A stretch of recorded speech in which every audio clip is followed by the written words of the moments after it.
Hey, it's your girl KV back with another Real Housewives of Potomac review.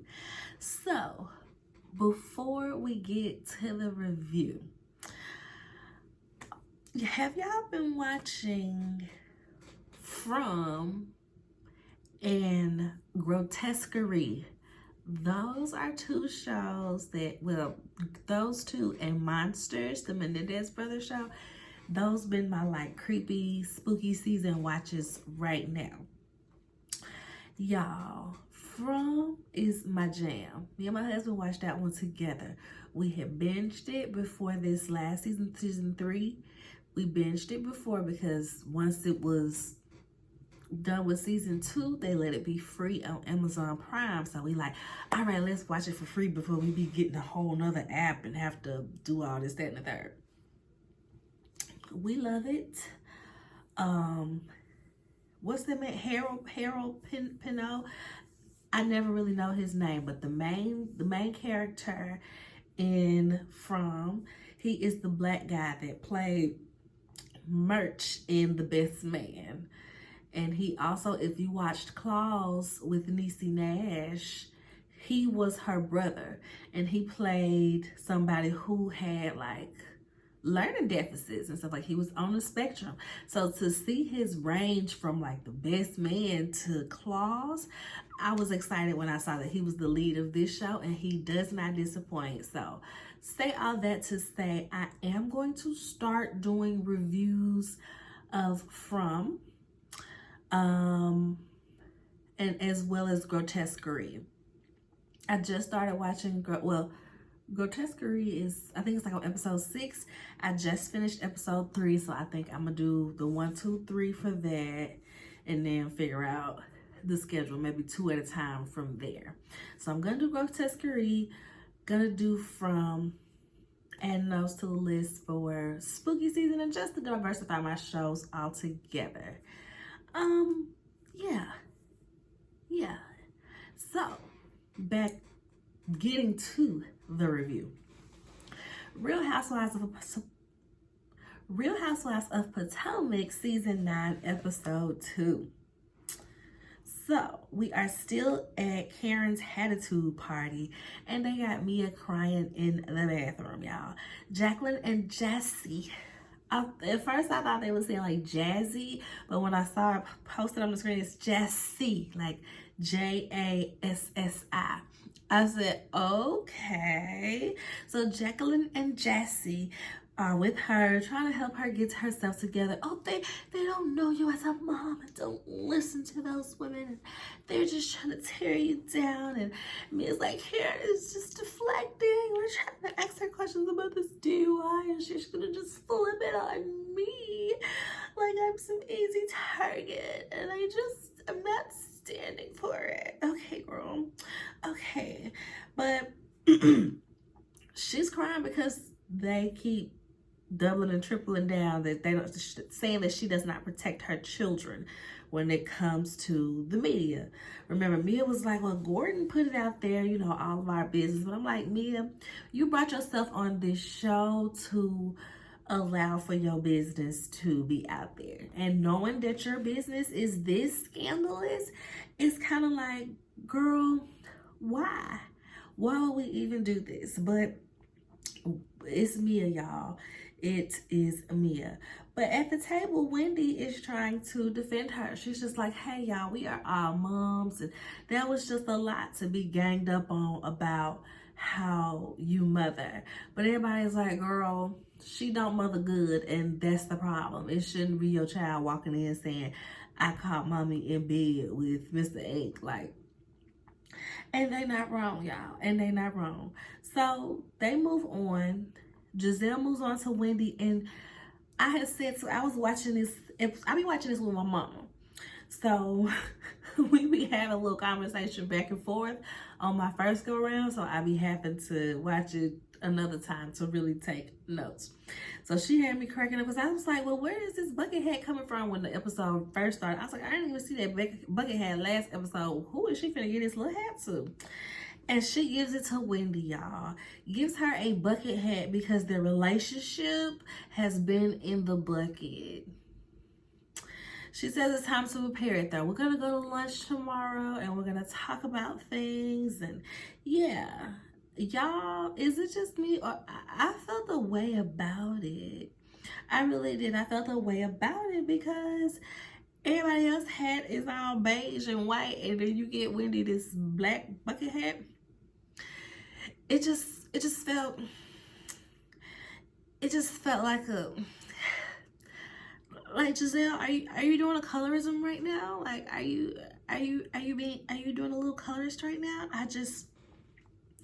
Yeah, y'all. And Wendy puts the bucket hat on. My name is Wendy, and I'm the best. All the girls at the table want to feel my chest. I said, come on, Coming to America.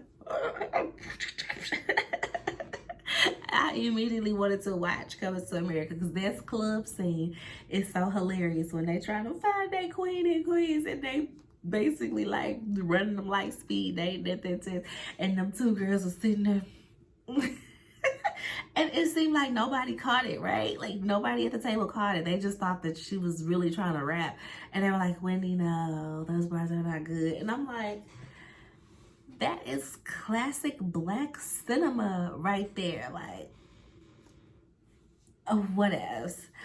What else? We have to remember who our audience is, I suppose. And a lot of these women at this table are whitewashed in one way or another. So, what else? But that was disturbing that nobody caught that. I was disturbed. The other girls, they just get derby hats because they knew it. Here y'all go. Like I said, everybody's hat is like white or beige, and Wendy got this black bucket. So next we see Wendy and Giselle finally sit and have a talk. This show is so annoying right here. We're gonna sit right here. I'm probably gonna spend more time reviewing this section than they spent on showing us the actual lunch, okay? They show us not even the bare minimum of what we should have seen of this conversation. They want to add in these little goofy clips of Wendy coming in and she's like, do you smell gas? Not like fuel gas, like fart gas. Yeah, I think I smell gas. Why do we need that? They want to add in clips of, let's get do you know what you're getting? I want to try. What do you guys, what do you prefer? What about that? Yeah. 2 minutes later. Yeah, we don't have the bread, so we don't have the bread. Yeah, we're out of the Branzino. Yeah. Oh, you're out of the Branzino. Well, let me get this. Why? Why are you giving us all of this nonsense of this sit down when Wendy had to come at Twitter's neck and let them know, hey, baby, we had 2 hours worth of conversation, okay? We didn't get to the meat and potatoes of this conversation, y'all. Giselle, what they do show us. Giselle says that Wendy is condescending when she's mad at someone, and it's basically a turn off of friendship. And I'm like, Giselle, are you okay? Okay. She tells Giselle that you like to alienate people, and that's not right. Giselle's like, well, if I don't like you, I'm not gonna talk to you. People was coming at Wendy online. They were like, Wendy, I can't believe you really just made up with her after this ridiculously surface level conversation and yada, yada, yada. And Wendy says, baby, we talked about everything. We were at that lunch for over 2 hours, okay? I brought up everything that has happened between us. I brought up how she wouldn't let me use the restroom at the reasonably shady lunch driveway party. I brought up how she made fun of my mama about the rumors on my husband, that she said that it was okay for me to get assaulted because she didn't like me. I brought up everything. I said, all of that was talked about and we didn't get to see it. All of the real beef that we have seen with them over the seasons of Wendy being on this show, and y'all simply sweep it under the rug and not show us. Y'all, it further goes to show you that no matter who the cast is, we still need a change in production. Yeah, the cast looks cute enough for now. It gave us a major switch up. Taking Robin out of the equation made Giselle have to play nice with the others. She can't do all of that alienating this season. That was great for the show. I wish Candace was here just to be that little firecracker that we know she can be.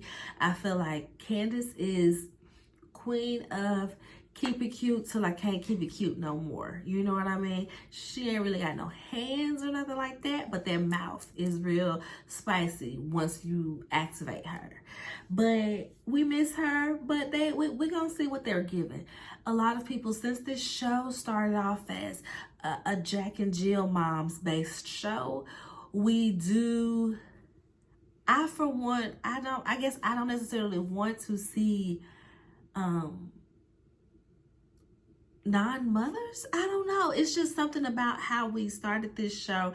Ashley, okay, she got mothers of younger, but it's just kind of like what I expect a certain caliber, so I don't want them to get too young of the girls to where it's like the feel of the show is moving away. So I think that from what we see of Stacey, she's a good addition, but you know, production, we gotta circle it back to production.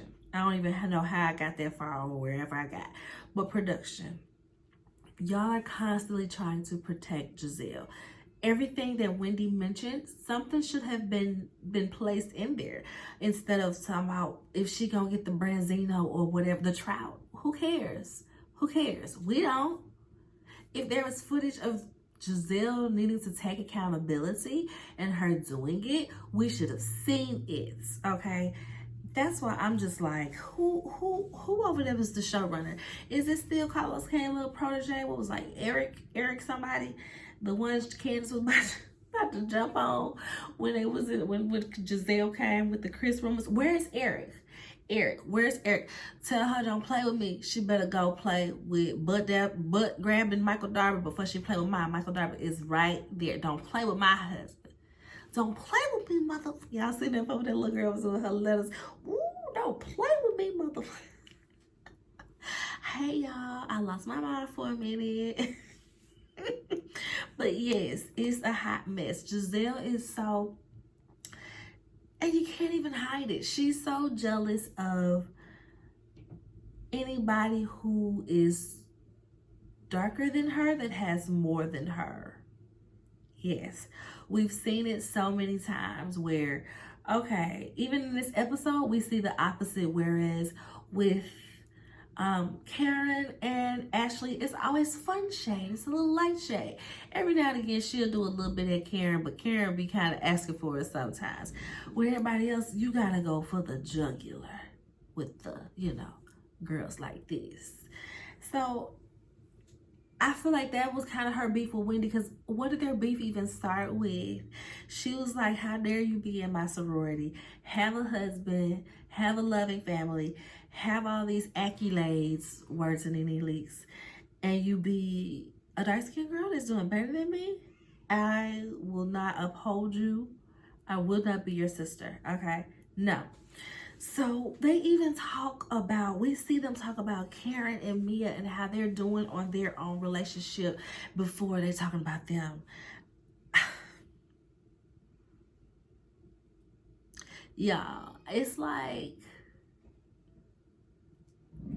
I truly don't understand why they feel like this is okay to do.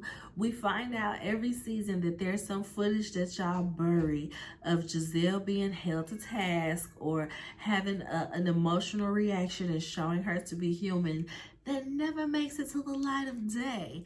And I truly do not understand. We officially meet new girl Stacey in her home with her child and her Spanish nanny. Apparently the little girl is going to go with her dad next week, and they're going to Mexico. So they're doing some drills on like, okay, so what if you get lost from your dad? What if something happens? Ayúdame, ¿dónde está mi papá? Stacey talks about how her and her husband still live in the same house but separate rooms since they're divorcing. They don't plan on telling the daughter until they are finally divorced. They be basically taking shifts in the house. She says she has her little condo. I guess that's her little play house, you know. She got her little condo, but if he's in town, she at her condo. When he leave for business, she comes to the house.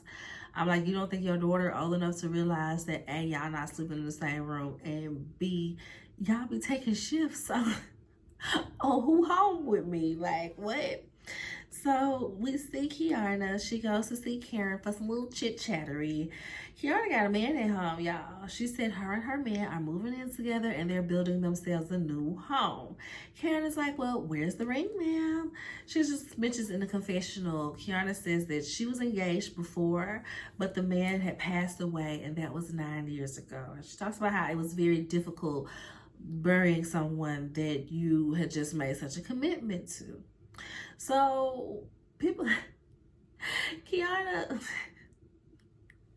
how old is Kiana? Because they talk about her man look like Unc. She look like that show Unc. Kiana also mentions, Karen mentions her party, and Kiana says that she ain't know about it. She ain't get no invite. Giselle is such a hater. Like, she knows she should have invited that girl. She's still salty about that fight that happened because it happened at her event.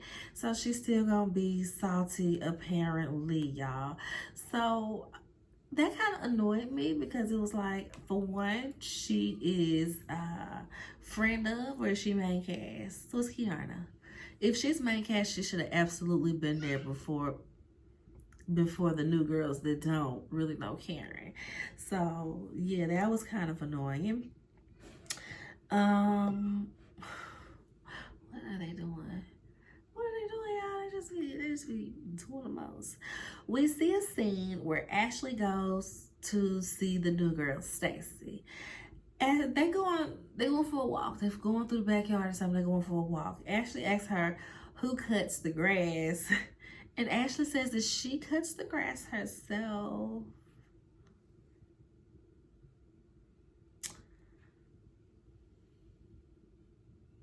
So I'll be watching other people's reviews, or I just kind of see the discourse on Twitter. And I had missed this scene the first time I watched it because, like I said, I be watching it with my mom. So we kind of end up talking about something, might miss a couple minutes or whatever. So when I saw this, well, when I was looking at other people, everybody was talking about how it was crazy that Stacey didn't know who cuts her grass. And I'm like, but nobody think it's crazy that Ashley cuts her own grass? Just me? Okay.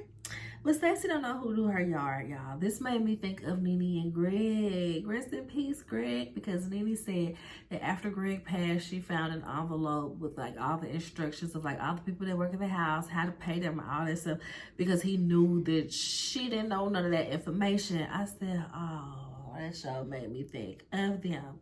Anyway, Stacey and Ashley, they start talking about race. I think Stacey asks Ashley, okay, do you mind me asking what's your race? Yes, my mom is black, my dad is white, don't have a relationship with the white, raised by the black. So Stacey's just kind of interested to know how Ashley identifies and how she's going to identify her children, because Stacey has a biracial daughter. She's black and her husband is German.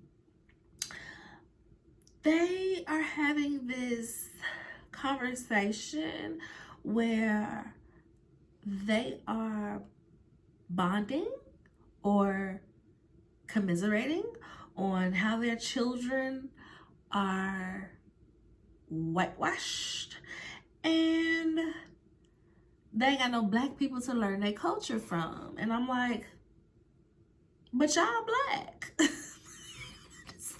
What is happening? Y'all are black, okay? Y'all are black women. You have black families. And you have money and means to put them in programs within black spaces where they can still get the culture, even if you keep them in schools that's, you know, a little whiter. And I'm just like, y'all, stuff like this, it kind of annoys me. And it concerns me And it makes me nervous for myself. I have a 3-year-old. She'll be starting big people school in a couple of years.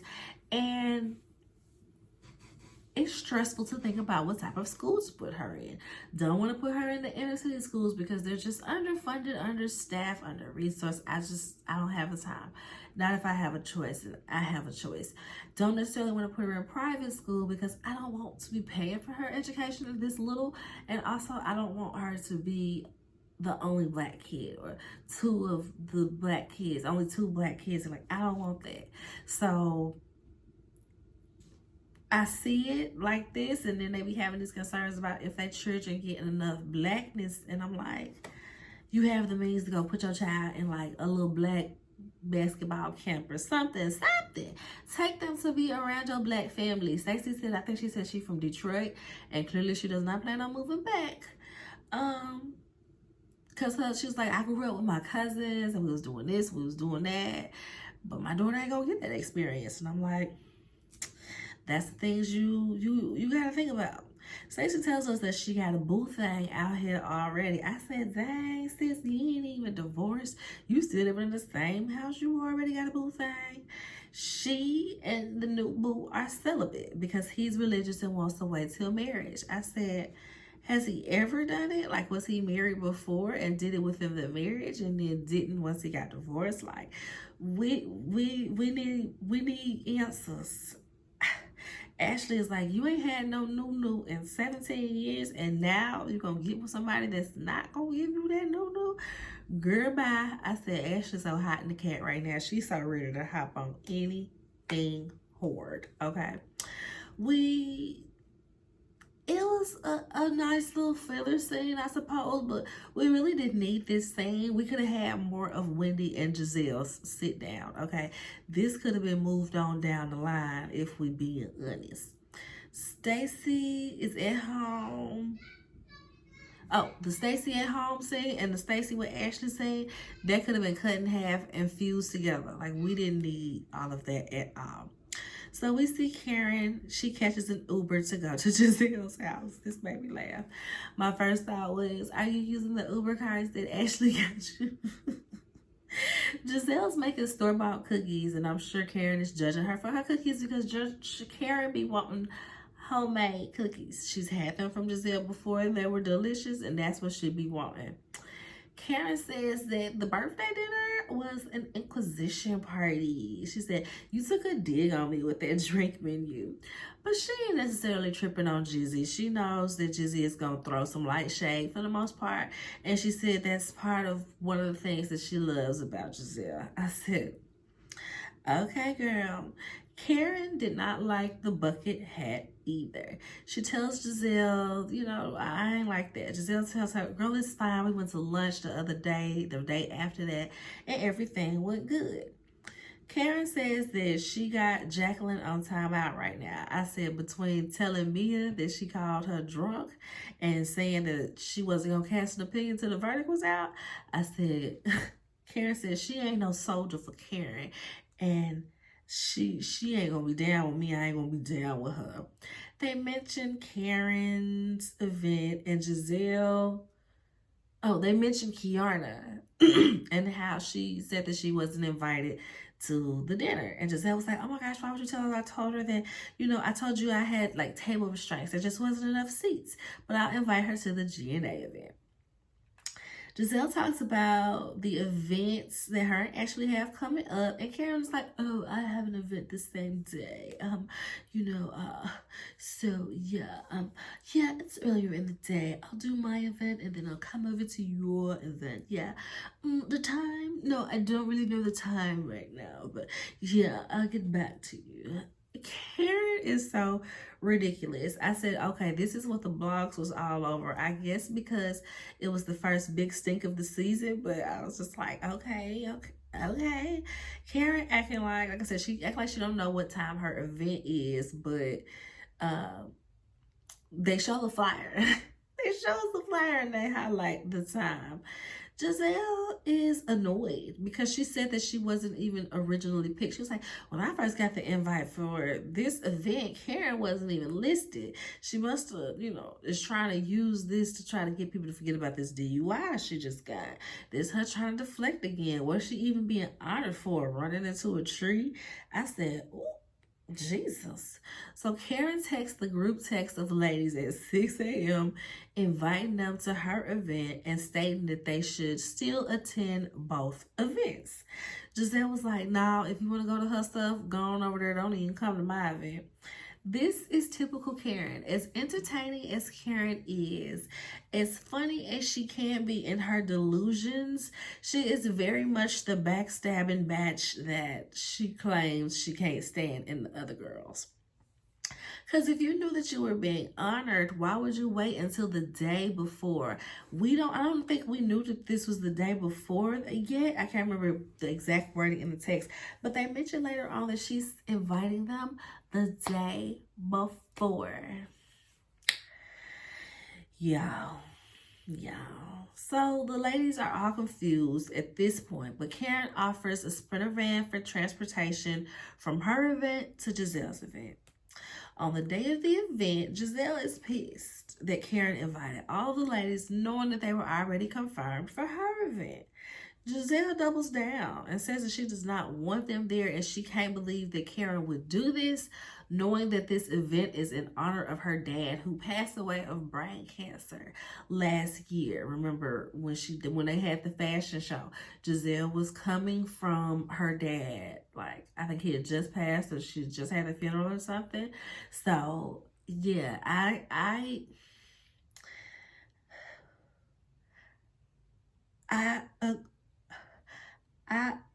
agree with Giselle.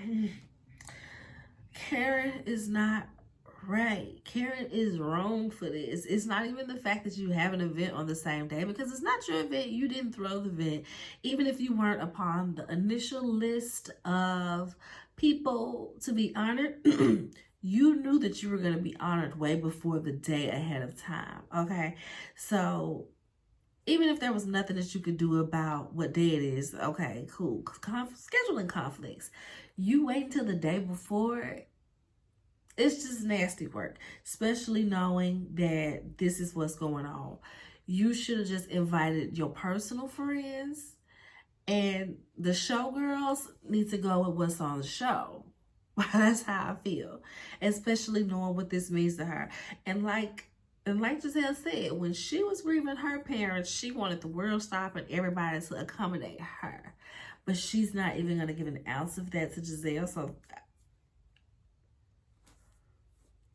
pigs are flying around my head right now, y'all, because I agree with Giselle. Crazy. Can't believe you, Karen. This is what you do to me.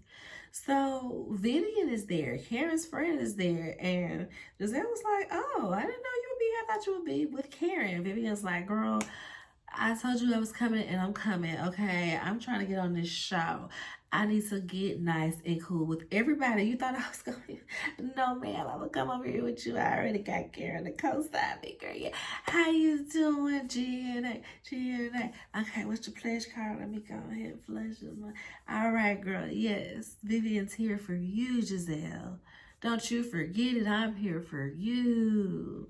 And make sure you vote Vivian for next flute holder of next season, okay? That's what Vivian was getting to. We also see that Jacqueline is there because her and Karen are not so good right now. So she gonna go where she's wanted, basically. On the Sprinter, they're trying to gauge their time, travel time, and how far it is to get from Karen's event to Giselle and Ashley's event. It's 24 minutes. So they like, dang, so we got to go in here, say hi, stay for 15 minutes, take pictures, leave, and get right back on the bus to get there. Because somebody on the bus calls Ashley. They said, we're going to get there at 8:30. Ashley said the event is over at 9. So if you're going to get here at 8:30, don't come. Get here closer to 8. If you can't get here at 8, don't come. They're like, okay, bet. We'll make it happen. We'll get there at 8. They say, okay, we got 15 minutes. All right, to go in here. Wendy's like, I want to see Karen. I'm here for Karen. I'm going to stay until she gets her award. Kiana, of course, agrees. I said, makes sense. Neither of them really have a friendship with Giselle, and both of them like Karen, so that makes sense. The rest of the girls, I think it was Mia, Jassy, and Jacqueline, they are going to try to do both of the events. So they get there. No, not yet. Ashley's telling her that they called again and said that they're going to be getting there. She's like, no, tell them don't come because they're rude. That is motherfucking rude. If they want to do, that's rude. They don't need to come at all. And I'm just like, I'd be upset. I'd be upset as well. Karen is in a confessional like, well, obviously I am more likable. And I'm like, that's really what it boils down to. And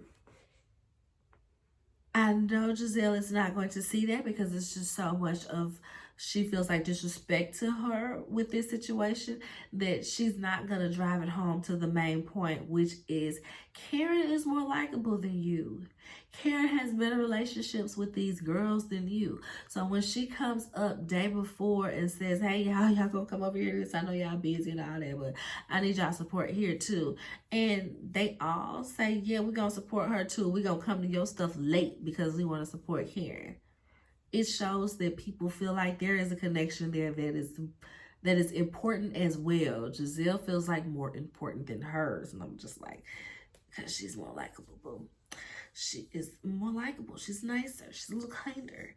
So when the ladies arrive, it is like right at 8:03. They come in and they're like, oh, it's so beautiful. Giselle said, no, y'all need to get out. Y'all need to leave. Y'all need to, security, get them, and get them out. And I'm just like, oh, Giselle, you embarrassing me. Because it's like, this is extra. I understand you're mad that they came to your event late because they decided that they was going to go somewhere else first. You feel disrespected. I get it. I get it. But causing a scene at your own event is never the way to go. Especially with the message of this event is, you know, support brain cancer. My daddy died of brain cancer.